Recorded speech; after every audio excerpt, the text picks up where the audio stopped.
মাগুরায় শিশু আসিয়াকে ধর্ষণ ও হত্যা মামলায় প্রধান আসামি হিটু শেখকে মৃত্যুদণ্ড দিয়েছেন আদালত। শিশু আসিয়া হত্যা এবং ধর্ষণ মামলার রায় হয়েছে, যেই রায়ের জন্য গোটা জাতি আসলে অপেক্ষা করছিল। কিছুক্ষণ আগে মাগুরার নারী ও শিশু নির্যাতন দমন ট্রাইব্যুনালের বিচারক এম জাহিদ হাসান তিনি রায় ঘোষণা করেন। দিন মানুষ ভালো হইতে পারে না, এটা যে হচ্ছে, এই মিছিলটা যে হচ্ছে, এটা আসলে আন্দোলন তো অনেক হয়ে গেল, তাই না? ডক্টর মোহাম্মদ ইউনূস নতুন একজন সরকার আসছেন, সরকার বা উপদেষ্টা যাই হোক না কেন উনি আসছেন, রেপ হয়েছে, এটা বাংলাদেশে একটা কালচার হয়ে গেছে। আসসালামু আলাইকুম দর্শক, দেশ ও দেশের বাইরে থেকে যারা এই মুহূর্তে ভিডিও ওপেন করেছেন সবাইকে অসংখ্য অসংখ্য ধন্যবাদ। দর্শক, প্রথমেই আপনারা শিরোনাম দেখেছেন, এখন দেখবেন বিস্তারিতের প্রথম অংশেই আপনারা দেখেছেন যে বাংলাদেশের হিটু শেখের সেই মামলাটি নিয়ে, সেই ফাঁসি নিয়ে অনেকেই অনেক মন্তব্য করছেন। তবে এক ডাবি ছাত্রী যে মন্তব্য করলেন সেটি আসলে কতটুকু যুক্তিসঙ্গত, যে উনি বলছে যে মেয়েরা ইচ্ছা করে কেউ দিতে যায় না, ইচ্ছা করে কেউ ধর্ষণের শিকার হয় না এবং সব পুরুষই খারাপ নাই, আসলে জেল খাটিয়ে এর বিচার হয় না। তাহলে এর বিচার কি হবে এমন মন্তব্য তুলে ধরেন। চলুন আমরা সেই ঢাবি ছাত্রীর কাছে চলে যাই, তাহলে বুঝতে পারবো কি করব। জেল খেটে কোনোদিন মানুষ ভালো হইতে পারে না, এটা যে হচ্ছে, এই মিছিলটা যে হচ্ছে, এটা আসলে আন্দোলন তো অনেক হয়ে গেল, তাই না? ডক্টর মোহাম্মদ ইউনূস নতুন একজন সরকার আসছেন, সরকার বা উপদেষ্টা যাই হোক না কেন উনি আসছেন, রেপ হয়েছে, এটা বাংলাদেশে একটা কালচার হয়ে গেছে। বাট আমি দেখতে চাই কোনটার সত্যতা কতটুকু, আসলে যা হচ্ছে তা কি আসলেই হচ্ছে, নাকি আমরা ছেলে মানুষ বা পুরুষ মানুষদেরকে বেশি খারাপ বানিয়ে ফেলছি, যতটা না তারা না। তো এটা নিয়ে আমার একটু ঘাপলা লাগতেছে, এটা সত্যি কথা। বাট সত্যি কথা, আপনারা যে আপনি তিনজন পুরুষ মানুষ, আপনারা কি মনে হয় আপনারা খারাপ মানুষ মনে করেন আপনাদেরকে? না, আপনারা সবাই ভালো মানুষ, সবাই ভালো মানুষ। ওই যে ব্যাড টাচের একটা কালচার আছে আমাদের ছোটবেলা থেকে, এটা ওই যে গ্রামের অশিক্ষিত যারা তাদের থেকে আসছে ব্যাড টাচ জিনিসটা। ওরা জানে না কাকে কিভাবে স্পর্শ করতে হয়, টাচ করতে হয়, ওটা থেকেই রেপ আসে, তাই না? তো আছে খারাপ ছেলে মানুষ। আমি এখানে আসার পরে 2টা ছেলে 3টা ছেলে আমাকে, ইভেন 2টা মেয়ে আমাকে ব্যাড টাচ করছে। ব্যাড টাচ শুধু ছেলেরা করে না, মেয়েরাও করে। মেয়েরা উল্টা পাল্টা থেকে হাত দেয়, বুঝছেন? তো কথা হচ্ছে আসলে সবকিছু একটু কমপ্লিকেটেড। বাট আমি জানতে চাই যে রেপ গুলো হচ্ছে, এগুলোর সত্যতা কতটুকু। আপনারা কি যারা দেখছেন অ্যাকচুয়ালি কি ঘটনা হয়েছে? মেয়েটা যে মারা গেছে, ওকে কয়জন দেখতে গেছে? তো সবকিছু আসলে একটু মনে করলেন ধোঁয়াশার বিষয়। বাট যা হওয়া উচিত সেটা হবে। ভালোটাকে অবশ্যই আমাদের সম্মান করতে হবে, মেয়েদেরকে সম্মান করতে হবে।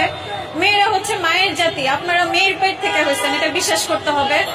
মেয়েদেরকে সম্মানটা আসলে বাংলাদেশের মানুষ কম দেয়। আপনারা অনেক খারাপ খারাপ কমেন্ট করেন ফেসবুকে, অনেক খারাপ খারাপ কথা বলেন, বাট আপনিও মায়ের পেট থেকে হয়েছেন। মায়ের যা শরীরের অংশ, আপনার যে যাকে রেপ করা হচ্ছে তার শরীরের অংশ সেম।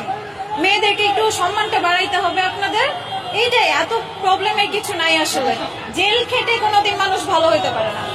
সরকারের কোনো কিছু করার নেই তো। এটা সরকার কি করবে? আপনার রেপ করতে ইচ্ছা করতেছে, আপনি করবেন, সরকার কি করবে? সরকার তো কিছু করার নেই। এখন একজন মানুষকে এত কিছু সামলাইতে হয়, আমাদেরও তো উচিত ওনাদেরকে হেল্প করা, তাই না? এটা আমি একটা ফেসবুকে দেখলাম যে জনগণ, সরকার ঠিক আছে, এখন জনগণকে একটু পরিবর্তন হইতে হবে, আমাদের একটু চেঞ্জ আসতে হবে। উল্টাপাল্টা নিউজ দিয়ে যে ক্লাস হচ্ছে না ইউনিভার্সিটিতে, এটা খুব খারাপ একটা অভ্যাস। উল্টাপাল্টা ক্লাস না করে আন্দোলন করছে, সেশন জটে পড়বে, ক্লাস হবে না। শিক্ষিতটা হচ্ছে কোথায়? এত আন্দোলন করে আপনারা একটা অলরেডি একটা সরকার নিয়ে আসছেন নতুন, তাই না? আবারও আন্দোলন, এগুলো করে ক্লাস মিস হচ্ছে, আপনাদের সেশন জট হবে, আপনারা শিক্ষিত হইতে পারবেন না, এটা তো হইল না। মাগুরায় শিশু আসিয়াকে ধর্ষণ ও হত্যা মামলায় প্রধান আসামি হিটু শেখকে মৃত্যুদণ্ড দিয়েছেন আদালত। এই মুহূর্তে মাগুরা আদালত প্রাঙ্গণে আছেন সহকর্মী আফজাল হোসেন, সরাসরি যাচ্ছি তার কাছে। আফজাল, মাগুরা শিশু আসিয়া হত্যা এবং ধর্ষণ মামলার রায় হয়েছে, যেই রায়ের জন্য গোটা জাতি আসলে অপেক্ষা করছিল। কিছুক্ষণ আগে মাগুরার নারী ও শিশু নির্যাতন দমন ট্রাইব্যুনালের বিচারক এম জাহিদ হাসান তিনি রায় ঘোষণা করেছেন। মূল রায়টি যেটি হয়েছে সেটি হচ্ছে যে এই মামলার প্রধান যে আসামি, যিনি আদালতে দোষ স্বীকার করে 164 ধারায় জবানবন্দি দিয়েছিলেন, সেই হিটু শেখ, তাকে মৃত্যুদণ্ড দেওয়া হয়েছে। আর বাকি 3 জন আসামি যারা ছিলেন, হিটু শেখের স্ত্রী ছিলেন, হিটু শেখের 2 ছেলে ছিলেন তাদেরকে আদালত খালাস দিয়েছেন এবং আদালত যেটি বলেছেন যে এই মামলাটি অত্যন্ত স্পর্শকাতর এবং চাঞ্চল্যকর মামলা এবং এই মামলায় প্রায় আমরা দেখেছি যে দ্রুত সময়ের মধ্যে নিষ্পত্তি হয়েছে। মাত্র অভিযোগ গঠনের 12 কার্যদিবসের মধ্যেই এই মামলার কিন্তু বিচার শেষ হয়। এরপরে আজকে 4 দিন পরে রায় ঘোষণা করলেন বিচারক। আপনারা দেখতে পাচ্ছেন যে এখন আসামি এদেরকে আদালতে থেকে নিয়ে যাওয়া হচ্ছে এবং যেটি আমি আগেই বলেছি যে এই মামলায় শুধুমাত্র একজনের দণ্ড হয়েছে আর বাকি সব আসামিকেই খালাস দেওয়া হয়েছে এবং আমরা কিছুক্ষণ পরে হয়তো এই মামলা যিনি বিশেষ প্রসিকিউটর রয়েছেন স্বরাষ্ট্র মন্ত্রণালয়ে নিয়োজিত অ্যাটর্নি জেনারেল পদমর্যাদার এহসানুল হক সমাজি, তিনি গণমাধ্যমের সঙ্গে কথা বলবেন।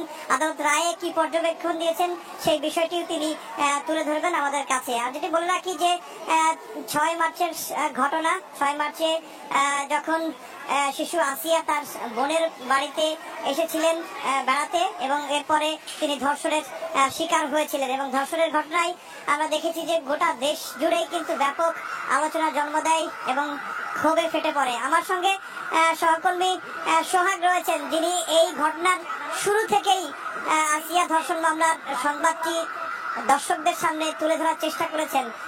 আজকে যে এই রায় হলো, রায়ের আপনার কাছে কি মনে হয়, রায়টি কেমন হলো? একজন সংবাদকর্মী হিসেবে আপনি তো এই ঘটনাটি শুরু থেকেই শেষ পর্যন্ত ছিলেন, এই রায়টি কেমন হয়েছে মনে হচ্ছে আপনার?